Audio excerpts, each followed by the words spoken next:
мына елден ниет етіп шығып едім. Амангелді Үдербайұлы Имановтың атынан осы бәдәл умра қажылық өтейін деп. Мына Амангелді атамызды білесіздер ғой, Иманов атамызды.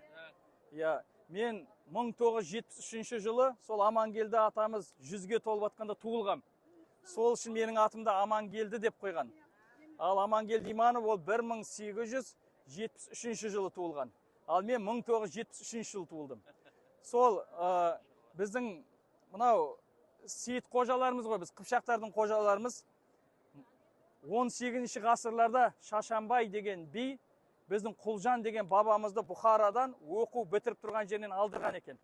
Сөйтіп Құлжан бабамыз сол жаққа барып, қожалық қылып, қыпшақтарға пір болып, содан жаңағы ұрпақ тарап отырмыз ғой. Мынау Амангелді атамыз туралы менің марқұм әжем сол кезде айтып отырады біз бала кезімізде. Мына біздің шаңырақ